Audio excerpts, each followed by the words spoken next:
Election commission पर जो selection का इल्ज़ाम है ये जायज़ है या नहीं है, ये सवाल लेकर मैं शहजादा जुल्फ़िकार साहब की जानिब जाऊँगी। सर, किस तरह से देख रहे हैं ये जो सिलेक्शन की बातें हो रही हैं, किस हद तक जायज़ है? देखिए, इसमें कोई शक नहीं है जिस तरीके से चीज़ें आगे बढ़ रही हैं, और ऐसा लगता है कि पीपल्स पार्टी में और नून लीग में एक टसल सी चल पड़ी है, कंपटीशन है कौन आगे निकले और कौन किस तरह से अपनी मंजिल पाए। एक पॉलिटिकल पार्टीज़ के पास उसका सिंबल नहीं है, दूसरा ये है कि वो इंडिपेंडेंट कैंडिडेट्स के तौर पर अपने लोगों को मुतारिफ़ करके और सोशल मीडिया का इस्तेमाल करके कि इनको वोट दे दिया जाए और इनको कामयाब बनाया जाए। और ये सिर्फ ये नहीं है, ये पिछले इलेक्शन में भी यही हुआ।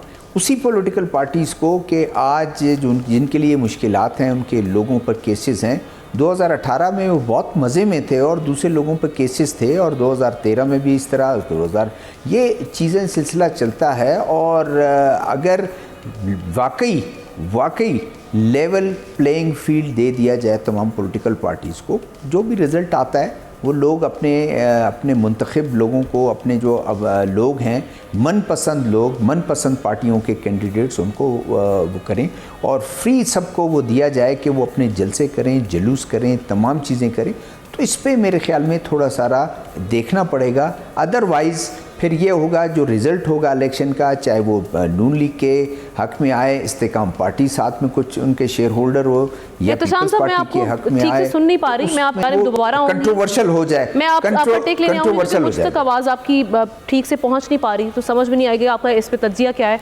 मैं यही सवाल लेके उसामा की जानिब बढ़ती हूँ। उसामा, ये जो सिलेक्शन की बातें हो रही हैं, इलेक्शन जैसे बानी चेयर PTI ने भी, उन्होंने भी ये बात कर दी कि मदर ऑफ ऑल सिलेक्शन, उसके बाद पीपल की चेयरमैन भी ये बात करते रहे कि सिलेक्शन होने जा रही जिसे नाकाम बनाएंगे, और तो जमात इस्लामी की जानिब से भी यही शिकवा है। ऐसा ही है क्या? ये वाकई ये सारी सूरत हाल इस जानिब जा रही है?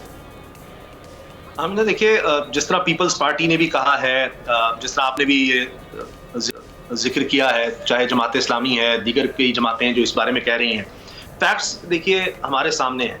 जिस तरह सही, तो अभी हम जो नाज़रीन सूरत हाल देख रहे हैं, जहाँ पर सिलेक्शन की बातें हो रही हैं, इल्ज़ामात लेवल प्लेइंग की फील्ड के हवाले से भी सामने आ रहे हैं, और ऐसे में हम जो सारी सूरत हाल देख रहे हैं, क्योंकि मुख्तलिफ जो पार्टीज़ हैं जब वो जलसे जुलूस करती हैं इंतखाबात के मौसम में, एक रवायती इल्ज़ाम तराशी भी की जाती है, लेकिन किस हद तक इल्ज़ामात में सदाकत है? डॉक्टर फ़िज़ा की जानिब चलूँगी मैं ये सवाल लेकर, उसामा से हम रिकनेक्ट करेंगे। डॉक्टर फ़िज़ा, आप सारी सूरत हाल का किस तरह से तज्जिया करेंगी? अच्छा, पहली बात तो ये कि ये जो जमहूरी अमल है, इलेक्शन जो कि होता है, और ये पहली बार हम नहीं सुन रहे कि जी कोई पार्टी फेवरेट है या कोई पार्टी लाडली है या कोई पार्टी अपने तहफ़्फ़ुज़ात का इजहार कर रही है। हर बार ये होता है, और ये वेरी सॉरी टू से हमारे यहाँ ये अलमिया बन गया कि इंतखाबात से पहले और इंतखाबात के रिज़ल्ट्स के फ़ौरन बाद हमें सियासतदान आकर बताते हैं कि जी धांधली हो गई है, और तारीखी धांधली हो गई है जी।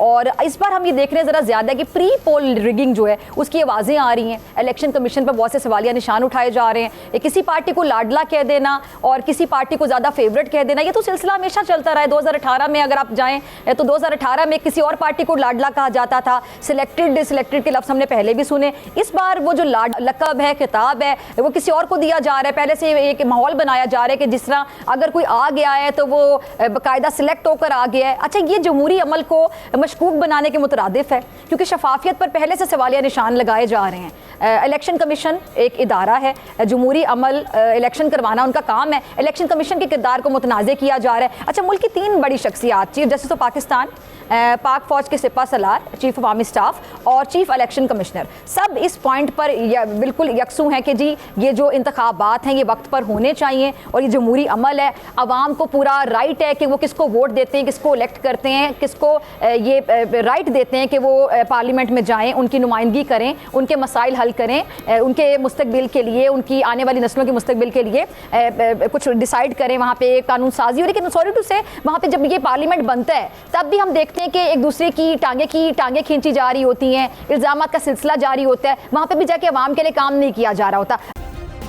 सब्सक्राइब करें और बेल दबाएं ताकि कोई खबर रह न जाए।